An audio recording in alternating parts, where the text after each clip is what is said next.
Welcome to Built to Finish. I'm your host, Stephen Pivnik. Join me each week as we explore the journeys of audacious goal setters. This includes experienced founders, CEOs, and entrepreneurs sharing pivotal moments that propel their success. We'll also be talking with endurance athletes who push the limits of physical and mental ability. This show is brought to you by Acresis, offering tailored, high-impact advisory services to help founders get to their finish line with a strategic acquisition or majority investor recapitalization. Let's get started. Welcome back to another episode of the Built to Finish podcast. Today's guest is a tech advisor, startup mentor, and speaker with over 26 years of experience designing field sales workflows and launching digital platforms that blend mobile, cloud, voice, and AI. Before launching his current company, he served as CTO for both private and public companies and has been building digital experiences since the earliest days of the internet, literally launching websites back in 1996. He is the CEO and founder at Meiotic. Paul Pacun, welcome to the show. My pleasure. Thank you for having me on, Stephen. I look forward to this conversation. Same here. I've been looking forward to this for a while. So, Paul, you have an interesting background in terms of how you started your company and how you actually named it. Can you share that with us? Sure. In 2000, I worked with a startup. We were a combination of an MLM and an ISP. We were called Virtually Free Internet. So this is in the days of AOL. So Virtually Free Internet, we were $15 a month, and everybody you referred, you made $5. And then everybody that they referred, you made like $1. So it was typical MLM meets ISP. And things were going well. We went public in March of 2000, which really not an ideal time to go public. That's Right. a dot-com bubble was bursting. And then Net Zero shows up and says, internet should be free. Yay. They didn't talk about tucking down a third of your bandwidth to run the little banner ad. So 6 months later, I'm looking for a job, and I'm thinking, you know what? I like the CTO thing. We took it public. I like the public ramp. So let's do something else. I'm looking for names, and I came out with My Incorporated, Meiotic, and we founded in March of 2001, Meiotic. And I quickly found a potential client who wanted me half the time to be their CTO of their bond trading firm. So I said, wouldn't it be great if I could run a consulting practice out of your bond trading office? And we trade bonds. It was first bond trading platform on the web for consumers. We won awards for 3 years in a row, and we were doing that. And then I started building my consulting firm, and we started off doing projects. We have a school. We have schools that we've still had since 2001. We designed it to run on AOL and dial-up, so i.e. 4.5. And it was called Young Champions of America, and now they're called Active Stars. We still have them as a client. In 2006, one of our clients approached us and said, we have an idea for putting TVs in doctors' offices, and we want you guys to do that console that the doctors could go in there and pick what show. And then Nobel Biocare, our client, they would run their little ads, and the doctors would get content. And I go, that's cool, and that was growing nicely. And then in 2010, Apple comes out and they announced the iPad. And I go, wouldn't that be awesome? You could walk into a doctor's office, they would hand you a tablet, depending on what language you speak, you could hit English, Spanish, or maybe French, and watch a video on an abutment or an implant or whatever medical procedure they're about to do with you or to you. And this way, no one would get bored. It'd be a good conversation. And I go, wouldn't that be really, really cool? So we started building that and go, what's a good name for something that has videos and runs on a tablet? Vablet video tablet. Okay. So we started coding it in April of 2010. In December of 2010, we had it in the App Store. Nice. We did sell it to one of our dental clients, and they used it for training dentists. Okay. How do you handle an objection to a call if somebody says, what does it cost for veneers? And you have to say $5,000. So just training dentists on how to deal with patients, I thought was really cool.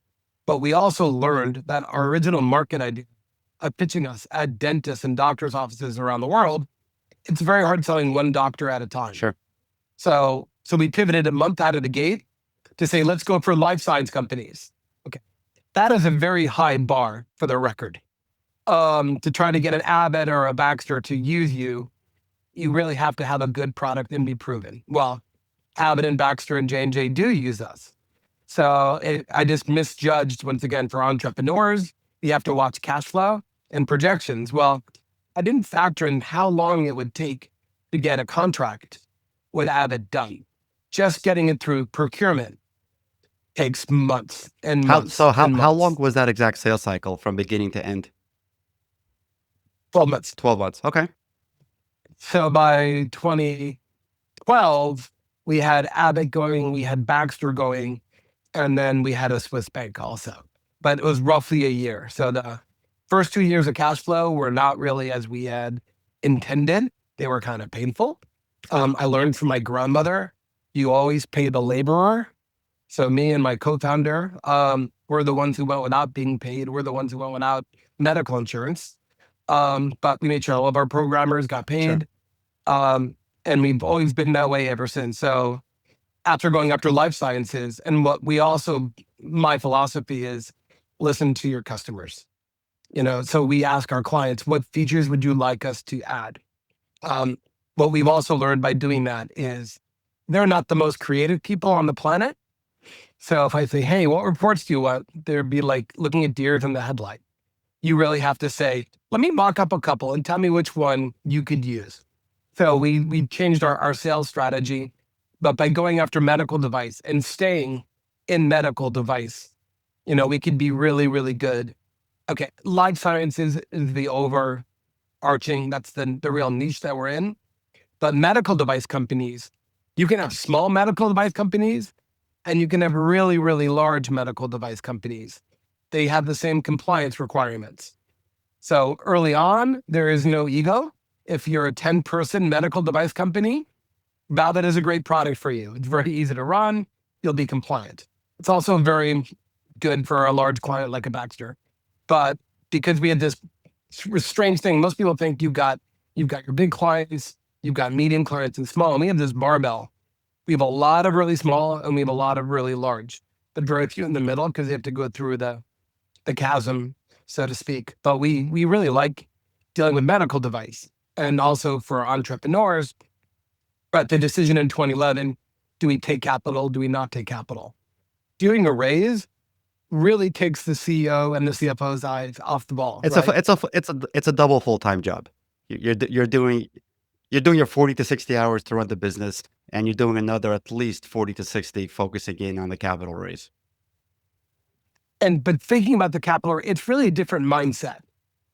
And we had one venture capital that's very interested, and we thought they were too greedy. So we decided, and we use the term all the time, we'll sell our way through it. And that's what we've done. But capital buys velocity. That's what we missed. So in the early days, we were out of the gate. Showpad came out of the gate around the same year. Big Tin Can came out around the same year. By not taking capital, right? Big Tin Can, raised a lot of money. They've been since acquired because they weren't able to survive the way they were. Showpad, same thing. Oh, so hindsight being 2020, you feel that this was the wrong decision for the company. Again, at the time, I'm sure it was correct, but in hindsight, it was right. Because we had a good idea, and we still have a very good product. It's even better now. Sure. But we would have been much bigger if I would have taken capital early on. So it's funny, we're working on I want to say a white label of our product. So Vablet, for people who don't know us, we're a sales enablement platform. Best way to describe it, imagine I'm a sales rep and you're a customer. Everything I need to sell, to be trained to sell and to take an order resides in our software. Our software specialty, though, is we want very different than the rest of the world. We went offline. If you're going to wait for a meeting with a physician and you get 15 minutes twice a year, I am not relying on the internet for that communication. And once again, somebody who took an ISP public, bandwidth isn't always perfect. Even in today's day and age, it's not perfect. So if you have that limited opportunity to be in front of somebody and you're waiting on bandwidth, that's like a single point of failure for the entire meeting. Correct. And when it comes to meeting with a physician, this sounds weird, but they do present to physicians in the operating room. Maybe you're an anesthesiologist, you're captive for hours. It is not uncommon to have a rep in there with Wow. you, or a medical device rep in there with you with the latest catheter or stent. So, but you're not connecting your iPad to the hospital's network when you're inside an operating room, and you're sure not getting to cellular. I've never heard this. So this actually happens today, that there are sales reps for medical device companies that are in the OR. So everybody is hearing this everybody around the patient is hearing the sales pitch from this medical device salesperson. I don't think everybody. The one person might be like one of our clients, Olympus. I had a colonoscopy. Everybody over 50, you need to get one. Sales Yes, pitch. please. The guy in the room worked for Olympus. I go, hey, do you have Vablet on your iPad? And he was like, yes.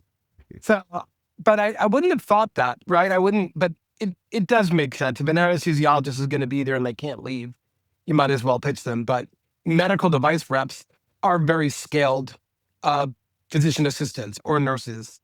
So, right, and they're also very, very demanding. But they have to be, because life is at stake. Sure. And for us, relying on internet was not, I think, a good cause. So, but we don't do the easy stuff. We do the hard stuff. So we started off, and this is in 2010, how do we synchronize 1 gigabyte videos onto iPads easily? Well, the cloud. So we were on Microsoft Azure right after it launched. So we went cloud first from inception. Early adopter of Microsoft. I love it. It was very, and then a little painful.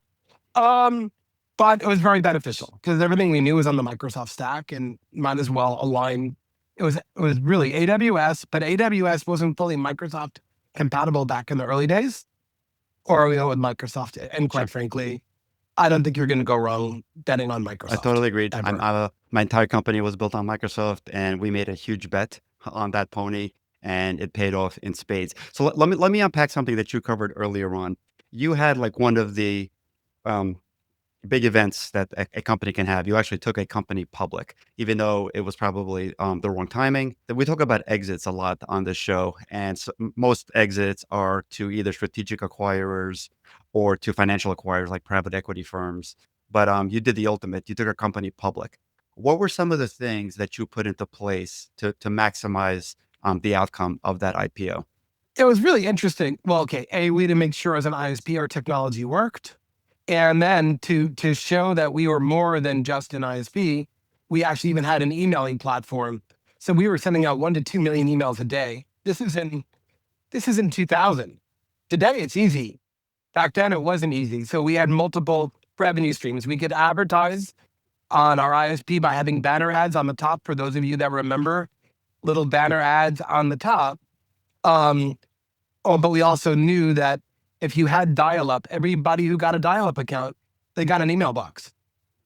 So why not to send an email into the email box and start promoting? Okay. And then at that, this is the wild, wild west of the .com. And then you earned money as you had people in your downline referring virtually free internet to you.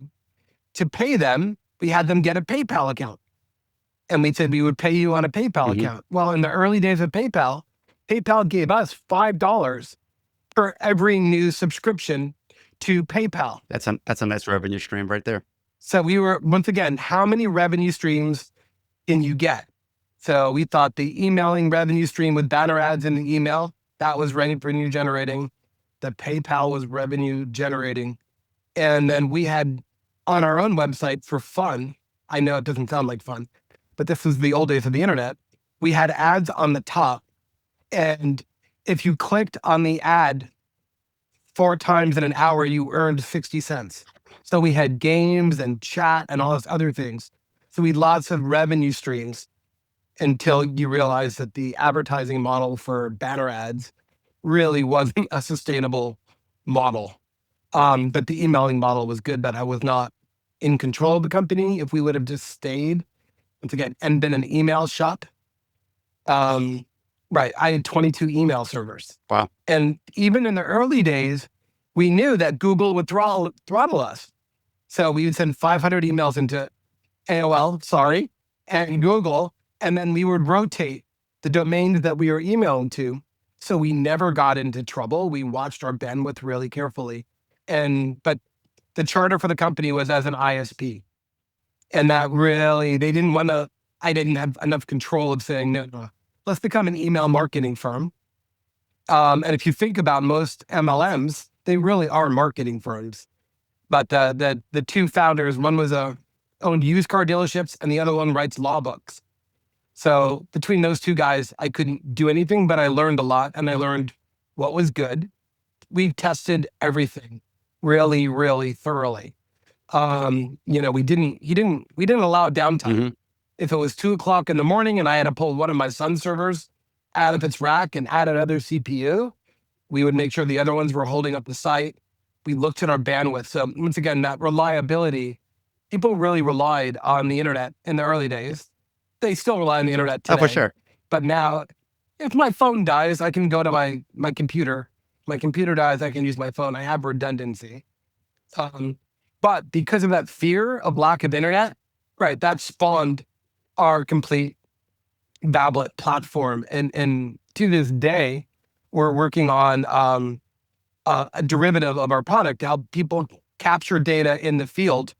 Vablet's been capturing data since 2013. Salespeople, we need to take an order, right? That's the goal. Right. Present, take the order. So we've had form technology, but now with AI, everybody needs to collect data. And we're not talking prompts. We're talking about you're in the field. How many cases of dengue fever are there? And you may be in a village and there may be no connectivity where you are. So this offline, it's called store and forward, which was an old email term. You would collect your data, and when the minute you connect, you synchronize. And then when you're done synchronizing, you go on and you do whatever you need to do. So we're still treating the world like the internet isn't everywhere 24/7, but Vablet evolved. Not only do we have an iOS version, we have an Android version, we have a Windows version, and of course we have the browser version. Okay. But I still prefer the native. If I'm going to be on a Zoom with you and I'm streaming a video of our product, if you think about it, if it's web-based, I have to stream it from the cloud to my computer, then it goes back out my Zoom. If that video were playing locally from my computer out to Zoom, it's a better experience. Of course, and it's going to take a lot less bandwidth in order to do that. So that makes total sense. So we're very true to our guide, and we're really just about empowering salespeople because my parents ran a dress shop when I was growing up. My mom did sales and my dad did the operations, and sales is a really hard job. Always. And to empower salespeople is probably just my inner psyche trying to say, how can I help my mom? She's 89 and retired and she does not sell anymore. But she's a lot of fun at a trade show. She's a good hook. She'll get you to the booth. But to make the life of a salesperson easier, and to me, salespeople, and the number one metric that we all seem to go with, and it's gone back years, is salespeople spend 30% of their time looking for collateral. Sometimes it's on a SharePoint, OneDrive, maybe it's on a network drive. With Vablet, if you want 10,000 files on your phone, I'll put 10,000 files on your phone. So that's because the number one request during the sales process is the customer asks for information. Sometimes they're just blowing you off by asking for information. Sometimes they're really interested and they just want more information. And then it's upon the salesperson to go and find that information. So and you make that significantly easier. Right. And then our products our clients are typically very large. And one of them has this attitude, they call it full bag. They think that every sales rep should be able to have every brochure for every product that they sell. Now, okay, if you're in German, I don't need to give you the English, the French, the German, the Italian, just the German one and the English one is fine. But they have this full bag attitude. And early on, when we were looking at people putting content into Vablet, we were expecting hundreds of files, maybe a couple thousand. And all of a sudden, one of our clients now is pushing 9,000 files to the field. So very quickly, the engineers were trying to figure stuff out. How do we stabilize it at that level? And we're like, I think that's a lot of files. Well, we learned very quickly what to do. On an iPad, I'll download the entire file to you, but maybe on your phone, it's a setting that we have. I'll give you the thumbnail. So if your physician calls you on the phone and says, hey, can you send me your brochure? You can just tap and email it, even if it's not physically on your phone. If you want it on your phone, you can tap and download it, but some sales reps don't have their own phones. When they have their own phones and the company allows them to use it, they're not going to put 10 gigs or 50 gigs of content on the phone. So we're constantly evolving as mobile is evolving. We're constantly out there on the bleeding edge of what we can do bigger, better, faster. And with AI that you mentioned, AI works great when you're online. Offline AI, it's not as helpful at the moment. Not so much. So you speak about technology evolution. Back to your company's evolution for a second. You have really great culture, and you have employees that have been with you almost from day one. What do you attribute that to? What do you do like actively and to promote a great culture like that? And like, what advice would you give others that really want to retain employees long term, like you have? Okay, so I think you need to hire right. And for me, I like to hire people that like to learn. And I learned that early on when I was a manager, way before running my own company, is I like to always be learning. And I like people that like to be learning. That's one.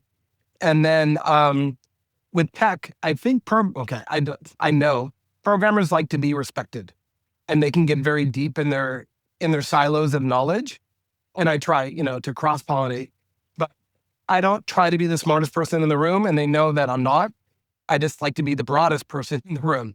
So I like to watch everything. So we make it fun. And because I have passion, I've been doing the same app for 15 years every day. You need to like what you do. Some days you're not as thrilled, but on balance, I love what I do, and my employees love what they do. And I learned, once again, from my startup days, people pay for output, not necessarily input. So if the programmer wants to take off half a day on Friday and take his kids to Disneyland, Oh, yeah. and he wants to do some work on Saturday, staff meetings are on Monday at noon. We have deliverable. As long as you're ready by the stand-up, when you want to work your hours. So we've been flexible for hours. We've been flexible for what they do. And then we also have pet projects, because we're always testing stuff on the bleeding edge, if you want to play with this aspect of AI. So we're constantly experimenting. So I find people that truly like coding, but they like to see what's new, and they like to be on the edge. And that's always kind of fun. And also, because we started as a consulting firm first before a product firm, I thought it'd be great if my programmers talked directly to our clients. So all of my programmers, many of our customers say, hey, I've got a question about whatever. There's that direct connection. So all of our employees, they feel empowered. They're paid well. They're given flexible hours. If they want off, they want off. But they believe in our mission. We're trying to make the world a better place. We're trying to take the world off of carbon. And I still believe in that goal today. We were paid for in 2011 out of paper budgets. That's how they funded Vablet, typically was out of the print budget. So instead of carrying around a booklet, you carry around a Vablet. But it wasn't a booklet. They would carry around a little typical suitcase on wheels that was filled with all the brochures. Wow. Well, in our world, in medical world, if I sell from an old version of that brochure, not the current version of that brochure, I could be fined $500 every time that it's shown. If it's digital, I could be updating that brochure the minute before you walk into the room. So this vision of this automatic synchronization of content, I thought, wouldn't that be great for private equity? We only have one private equity client at the moment. They have 110 iPads. And when they update the decks, they update them all. And deal makers will take a stack of 7 iPads with them, and they'll go off into a meeting. And then we have this technology called Mirror, and you go to page 1 on the first iPad, all the other iPads go to page 1. But for security and lack of bandwidth, I'm not transmitting the documents over a foreign network. I'm just transmitting, go to page 1, go to page 2, go to page 3. So you get this very secure experience, but no paper. And if I could see companies get off of paper, I that's my mission, is get rid of unnecessary paper, especially sales collateral. So then we added on, the form capability. So we started it. Nothing is easy. PDF forms, we do those in our sleep. but then we added a form builder. No, I like that a lot. Mission and vision, driven companies tend to do a lot better than ones that don't. So having that vision for the future definitely motivates a lot of individuals to continue to put in the work. So I'm sure that's working out. And the guys have fun, right? We all have fun, and that's the goal. And I like to be the cool boss. And in California, even pre-COVID, traffic was awful. So we were used to day in the office was on Monday. So they would come from all over into the office, and then we would all work home. So when COVID hit, it really wasn't much of a It was easy, transition right? for us. It was easy. Virtual before virtual became a thing.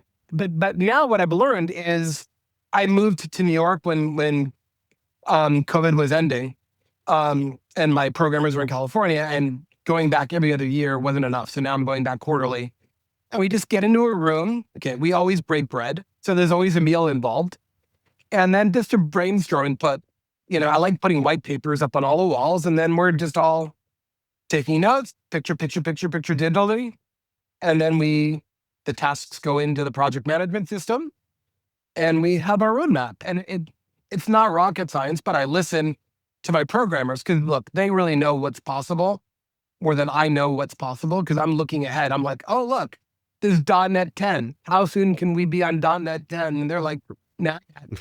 And some of them are saying why. That sometimes the latest and greatest isn't necessary yet. So Right. And like, so Vablet originally was coded native. So we were an iOS native, an Android native, and a Windows native.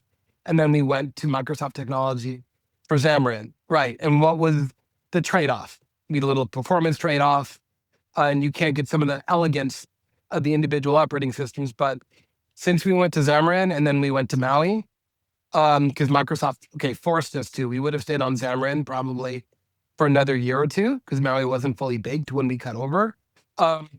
When they add a feature now, virtually within hours, it's available on iOS, Android, and Windows. So being on one platform makes everything easier. Just like we have all these web services from being on the cloud for 15 years, and we version the web services. So if you had Vablet and you have an iPad 4, right, we're up to the 11s now, it would still be working with the same services. Mhm. So versioning and everything works, but now having one common code base just actually makes life much easier. So if you're a small app startup and you think I'm going to be on iOS first or Android, we're like, okay, maybe React would be a really good way to go because you get both. So you have to think about it. But in the early days, the iPad did not have a competitor in 2010. Correct. So native was the way to go. I mean, Java was the first technology that, where the promise was, code once, run anywhere. And now Xamarin is another. Do you see that vision actually coming to fruition, or is coding native really the best way to go if you want to show off all of your capabilities? I think with Maui or Xamarin, you can do your own hooks and you can do your own native. So the common functionalities, you could say security, communications, SSO. I'm not going to say milliseconds going native. But if you want to have a voice control, like we're doing, right, meeting notes, right? So if you're on Android, we're going to be using Google's speech to text. If you're on Apple, we're doing Apple speech to text. And then we do a lot of things with vision. So with our vision stuff, yeah, we're natively hitting the camera control, but overall, the core and the functionality and the logic processing, it's all common. And Microsoft has far more engineers focusing on Maui and all the nuances. So much so that in June, when Apple announces iOS 26, the day as a developer I downloaded it onto one of our test devices, nothing broke. Now, performance has been getting better, but once again, by having at least Microsoft in our back pocket, maybe they're a little slow to adopt some things, but overall, I don't think it's that far. Yeah, you don't need to be that proprietary. And now with code generators, right, I can do really fun things and bolt in objects all the time. So, but having once again, a common core, also, you need redundancy. So every one of our programmers specializes in their swim lane, you could say, but everybody goes across everybody else. So if I need a web service, they all in code web services, but one typically does it. And when you're compliant, so we're SOC 2, we're ISO, we're HIPAA, we're GDPR, everything's got to be documented and put into change management. So if a change has been documented, then I need something and somebody's busy and somebody else wants to pick it up, we're still compliant. So that little bit of cross training is important. So let's get out of the weeds for a second, because I can geek out with you for hours and nobody's going to be interested in it. So back to your business. You mentioned hiring lifetime learners, which I totally agree with. What are some of the questions that you ask to really validate? Because anybody will answer, yeah, sure, I love to learn. What do you ask as follow-up questions to ensure that they really are a lifetime learner? So I learned this. It was called the 5 whys. So why do you like to learn? And then you'll say, well, I don't know. I'm like, well, then okay, that's already a red flag. Oh, my mom was always reading books. Oh, what books did you like to read that your mom taught me? So I probe to really see if it's in their psyche. What are you doing on the weekends? What was the last thing that you learned? And I'll find out whatever hobby. Oh, I like to do woodwork. What have you made? What did you like about making it? So I'm just probing, going down to see if it's a really genuine response. Because in 2000, when the bubble was going like this, and I needed to hire engineers, it was like all cuts of society were coming in my door, and I had to find out who was bullshitting me and who was really honest. Mm-hmm. But if I probe you, tell me about when you did a financial report and the number didn't match. What did you do? And if you've truly done the work, you'd say, okay, I set it up like this and I backed it off. So by probing, and asking people, well, oh, you like, what kind of theater do you like? Why do you think you like that? It really doesn't take more than a few minutes to find out if somebody's very genuine and sincere about doing what they're doing. And I remember when I was younger, I went on an interview for Honda. This was back in California in the early days. And the guy at the end of the interview, do you have any questions for me about Honda? And I said, yes, I have a Honda Odyssey. And I go, you have 7 cup holders and only 6 seats. Why is that? And the guy in HR just looked at me like I was from another planet. And I'm thinking, no, I legitimately had I want to know. And I'm like, no, I didn't get the job with Honda. Very loyal to Hondas. But that wasn't the kind of mindset that I deal with. I'm like, well, what do you think about this? If something's broken, how do you fix it? And it does seem like a lot of my programmers, males and females, they like Legos. It's really funny. They're people that I would say are all considered makers. Right. They like to tinker and they like to make. And that means that it's in your psyche, right? It's here. Sure. I'm doing it because I like doing it. I'm not being forced to do it. Because as a kid, I was forced to learn Spanish because in the state of New York, to get a Regents diploma, they told me, and I was in middle school, you need to take Spanish. Okay, you need to take a foreign language to get your diploma. It was, you should want to communicate with 1 billion other people. So they forced it. So the day I could get out of Spanish in high school, I tested out. I took the Regents, done with it. But I was forced. If somebody would have told me now, hey, when you're young, learn another language. It's a good thing. I'd be, wow, I really wish that I had. Sure. So as a parent, when my kids were going through school, like, sure, if you're going to be in Spanish, just make the most of it. And if your teacher says she'll give you extra credit if you sing a song in Spanish, just stand up, sing a song. No one's going to care if you're off key, And it would really make learning fun. Yep. And there are people that resist learning, and there are people that like to be very learned, right? That was something that's in our gene pool. And as long as you like to learn, I think you do really well with our firm. I love it. I love that culture. So let's finish off with something you just mentioned, but let's apply it to business. What do you wish you would have known when you started the company that you know now, that you're going to impart on other startup founders? Okay. Couple things. One, pivoting is, if something comes your way and it wasn't what you were thinking about, it's okay to follow it. So be prepared to pivot. And then if somebody is not working on your team, the hardest part of being the CEO is really firing somebody. Yes, it is. Because if you know them and you truly know them, not only am I firing you, but you've got a wife, you've got kids. And so I was one of my early hires. I should have just let him go like 6 months, and I just waited too long. And then you realize that one person can bring morale down of the team. This person's not helping us do our jobs; they're actually hindering us. So I think you really have to have the tough conversations.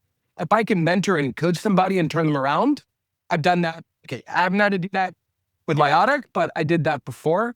I worked for a travel agency. We did a lot of reporting, and somebody said, "This analyst, I don't think she's good. She's gonna have to go." And I'm thinking, no, I've talked to her. She's good. Let me find out how to manage her. And then you learn. So people, okay, if they're working and they like what they do, and maybe they're not a great fit, coach them. Always mentoring and coaching high school students. I'm still very close to my high school, which was Bronx High School of Science, and I'm class of 80, and I still mentor students there. And then when I went to RPI in New York, my fraternity house, I learned a lot because we owned 2 houses that were pre-Civil War. So we were always fixing them. I grew up in Manhattan. I didn't know how to fix a toilet. I didn't know how to mow a yard. And at my fraternity house, I learned how to fix and how to build. So to me, we have our 75th chapter reunion in 2 weeks at RPI, and I'm on the Capital Committee. I'm giving back. So I'm still hooking up. But I'm getting to meet all these great, brilliant, young engineers that we're finishing our career, my group, and I'm looking at them young. So what do you think about? What do you care about? What concerns you? So by staying connected to high school students or college students as an owner of a company, not only can it give you possible employees, but you're really staying in tune with where the world is going versus, where it was when you were there. I had fun in high school. High school now is really stressful. We didn't, for an AP class, we were only allowed 2. That was it. And you got the same grade as a normal class. It didn't give you a 5 instead of a 4. Right. So I was allowed to fail. And to a business owner, failing is okay. If you want to fail quickly, reset, do it again. But to everybody on this podcast that's an entrepreneur, the world has changed in the last 2 years radically. You can have a $1 billion company with a 4-person staff. You don't need to have a massive staff anymore, but you really can't do it alone. You really need a finance person, and you need a sales and a marketing person if you're a tech. So you can do so much with really very little now. That's fantastic advice, because I used to wear it as a badge of honor, right? Because we would hire, this is way before AI. This was, years and years ago. I used to wear it as a badge of honor. Every single time we hire like another 10 employees, I used to be like so proud of that growth and that employee growth. But what you just said is so, so true in today's day and age. You no longer need an army with all the tools and technologies that are available out there. I wholeheartedly agree that you need a few good men and women, and you can grow a very, very sizable company. And also the diversity, right? Having a team, somebody's going to have a different marketing speak, and somebody's going to have a different perspective. Even the coders are different. So by having that little diverse group of people, you can do a lot, but somebody needs to know finance very well. Money to a company is like blood to humans. If we run out of blood, we die. And if you understand how it flows, it's really important. So make sure that you may not need a full-time CFO. Most companies probably don't in startup. My CFO also can do operation stuff. He's very good at both. But you need to have somebody who really understands the checkbook. And that is important. And yes, you got to watch every dollar. You want to get a subscription? I put it in my calendar, and 29 days, I'm going to get rid of one of the AI products I just paid for a month because I know I'm not going to use it. When the free trial expires, 90% of the people never cancel a subscription. And that's what some of these companies rely on, that the amount is insignificant enough where people don't unsubscribe, yet it totals hundreds of dollars a year sometimes. But that money could be spent as an entrepreneur, maybe getting your LinkedIn Sales Navigator account for $99 a month. You can spend as an entrepreneur, I've got no problem spending money. There's no shortage of places to spend money on, which is a great topic to end on. So I wholeheartedly agree with all the advice you just gave. The single most important position for any startup is going to be a finance person.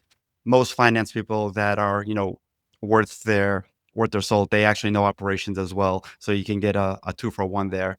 And a smaller team is definitely capable these days of doing significantly more than a larger team did in the past. So, Paul, you've given everybody really great advice. Thank you for sharing your stories, your experiences, and the advice. I'm sure other entrepreneurs are going to find it very useful. Thank you again for being on the show. Thank you, Stephen. It's a pleasure being here. And if anybody has questions for me, I'm easily found on LinkedIn.